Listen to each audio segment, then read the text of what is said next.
Canelo does a lot of the documentary styles. Let me see. Did Canelo make a video on it? Lately, I'm sure you've seen a lot of stories of clans ruling the Rev Caves, the entire country of Venezuela basically creating their own new kingdom there, and clans making billions of GP off their backs. Now, what if I told you the caves are empty? That's right, every world that was previously protected is just completely abandoned. Today's story is about a clan leader who once had complete and total control over the Rev Caves before he ran. Nice! Canelo did make a video about it. And if you think that's a lot, just wait until you hear how much he actually made before that. Yeah, so we were talking about this, guys. We were talking about how the Rev Caves used to be popping. It used to be multi. There was like massive clan wars and clans protecting people and allowing them to farm on that world on the clan worlds that the clan owned. And then now the Rev Caves is just kind of like dead because it's single combat now. And this is the story of it. So let's do a quick refresher on what's going on in the Rev Caves right now. Revs are some of the most consistent money in the game, which is, as you'd guess, great for gold farming. However, it's a multi-combat area, so at any moment you could have an entire team of PKers log in on you, call you racial slurs, steal your stuff, and dip.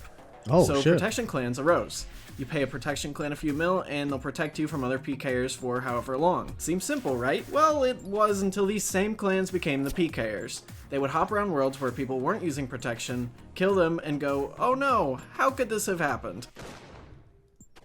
Who killed Hannibal? Here, Damn. my friend, just the small price of 1 million GP, and my entire clan will protect you. They were Essentially, exploiting. It became, I'll break your kneecaps unless you pay me not to. But at the same time, I'll make sure nobody else breaks your kneecaps. Now, it's a lot more complicated than that, as you'll see in a minute. Okay, so I make a lot of videos about RuneScape's freaks and how to avoid them, right? But what about all the freaks on the rest of the internet? That is why I recommend you use Surfshark VPN.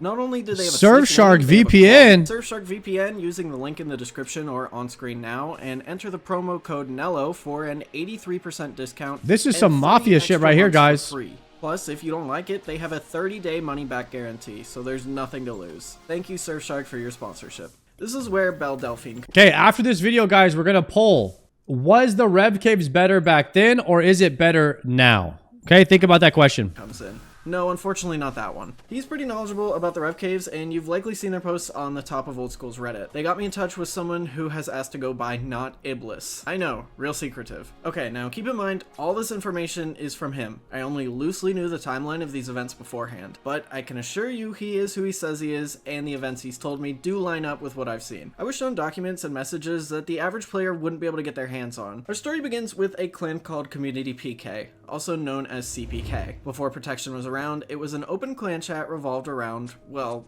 you could probably guess it was PKing. Soon after protection services began, Not Iblis was approached by a clan called Moi World. They wanted to forge an alliance with CPK, which would A, keep their members off the worlds they protected, and B, kill their enemies. In return, they receive 150 mil to 230 mil every week. Yay, everyone's happy, happy fun making money time. So this worked great for half a year until CPK asked for more money. Moi said no, and CPK declared war. RuneScape clans can do that, I guess. Moi World retaliated by paying CPK's allies to turn on them, which resulted in CPK eventually allying with our boy Xmodjed's clan, the good old Reign of Terror, also known as Rot, also known as Rot! After 2 months of constant warring with Moi and their allies, CPK came out on top, essentially killing Moi's business, and then the world was ending and toilet paper was nowhere to be found. While PKers panicked, Rank 2 Smithing was sitting comfortably in his own feces. But that's besides the point. Most of CPK's staff was out of work, but luckily for them, they had learned how Revenant protection worked and how to do it from those 6 months they worked with Moi. So as you can guess, they started their own Revenant protection business. Moi protected all of 1250 and 1500 total worlds, which now belong to CPK. So they passed off half the 1250 worlds to clans called Plex and Scold Revs, and handled the 1500s themselves. Well, that was until CPK decided to kill off Scold Revs.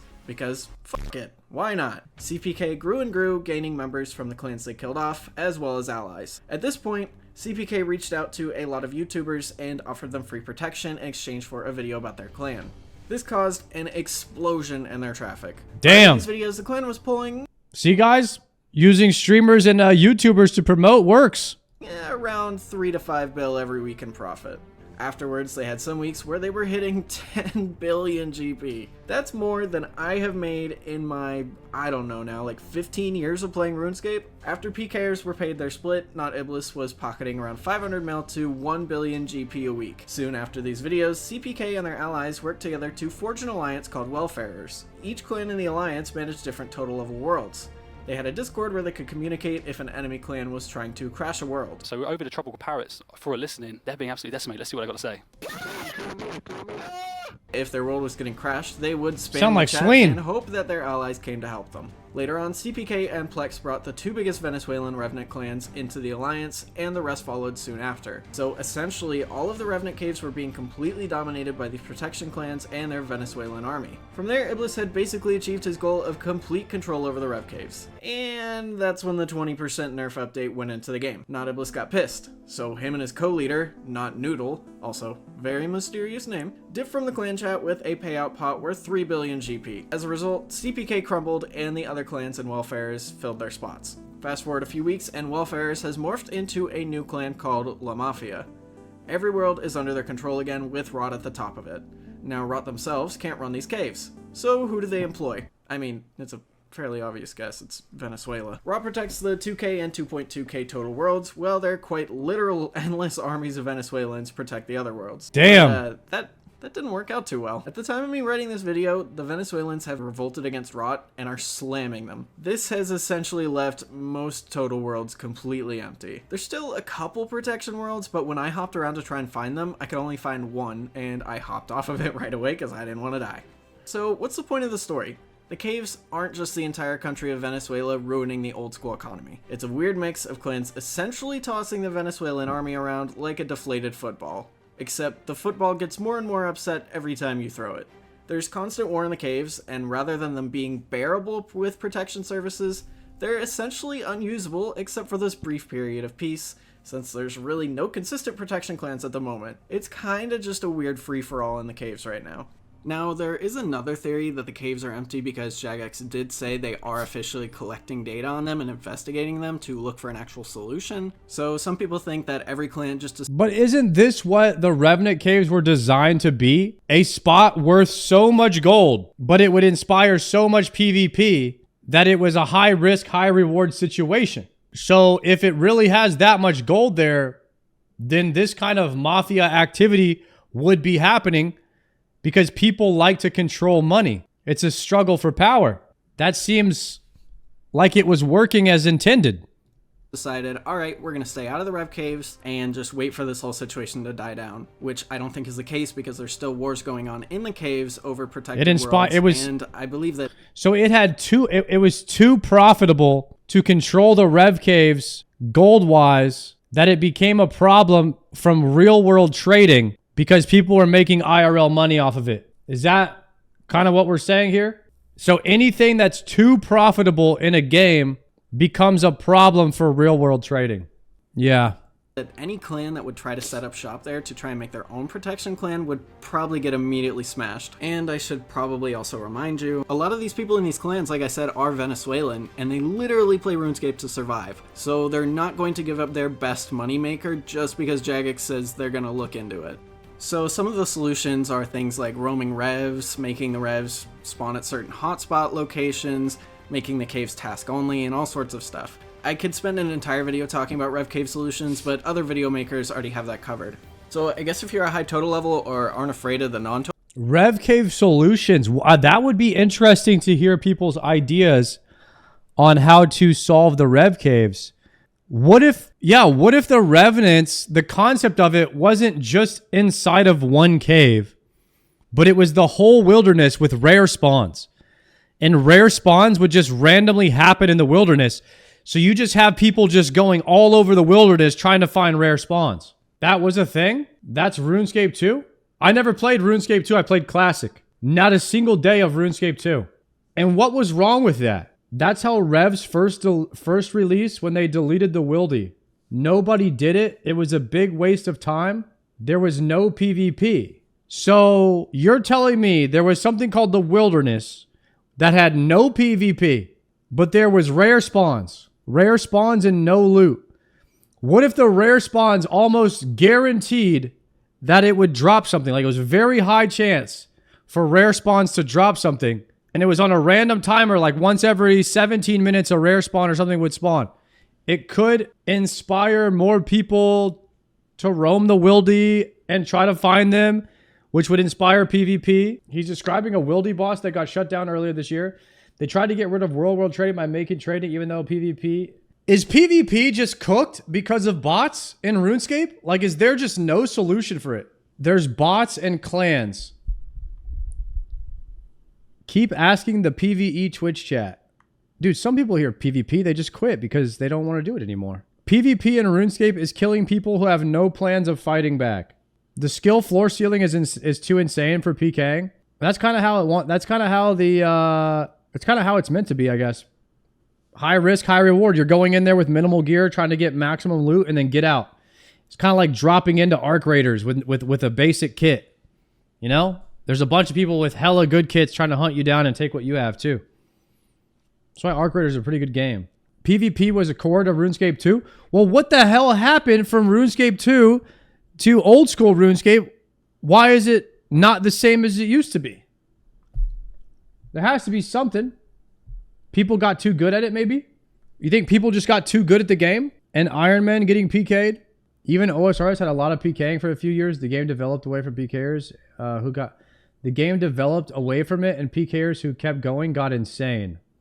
Everyone used to play Fortnite, but still competitively. Now, baseline entry, you have to be able to build a mansion. Yeah. At first, Fortnite was fun because people weren't that good at it. When I played in Season 1, anybody could go pro in Fortnite. And I did for a bit. There's a lot more clients now, so you don't know of people are cheating. Okay. All right. I see where it's going. Total level worlds, you could go give Revs a try, but now that this video's come out, I can't really promise that you won't die, so good luck. So do you think Jagex still needs to come up with a good solution, or is this fine for now? I want to know your thoughts in the comments below. I will see you in the next one. Yeah, I'm interested in this, guys. I don't PvP, but it would be cool if we could make the wilderness great again. I would love to see RuneScape, PvP restored to its former glory. I don't know how to do it, but it's a conversation I'm willing to entertain. I think it would be great if we could get it back to somehow. And there's probably some good ideas out there that people have. But right now, it seems like you just go in there and kill bots or Iron Men. They hired Manch for that reason. There was a lot more active players. Dude, we just hit the highest active player count of all time this year. 260,000. That was 2 months ago, brother. What are you talking about? The solution is to lower the PvP skill ceiling, but that will never happen. Is that the real solution? I don't know if you can make the wilderness pop again. I mean, this rare spawn idea would be pretty good, I think, if implemented, correctly. I think it could be a good idea. People hunting in the wilderness for rare spawns could populate the wilderness a bit again. But also a rating system, some kind of like LMS rating system where you would play against people that are your skill level and you would rank up. Or maybe a dueling arena or a 1v1 or a 2v2 rating in Amirs could spark for some interest. I definitely think you need number go up in PvP, and they don't really have much of that right now, to my knowledge. It's not like a mainstream number go up PvP, mini game going on like they have in WoW with arenas and stuff, where you can get your arena rating. That might be something that they could add to the game. I know what bounty hunter worlds are, but I don't really know what their purpose is. I know that you need to be on a bounty hunter world in order to cash in your thing in the Rev Cave for more money. Season resets. Yeah, where your PvP rank gets reset every season. I mean, that's what WoW does. Or you could have decay. I think what we can all agree is whatever they're doing right now isn't working to inspire people to do PvP. They're not exactly what I have no reason to PvP. I avoid it like the plague. I only do it when I have to.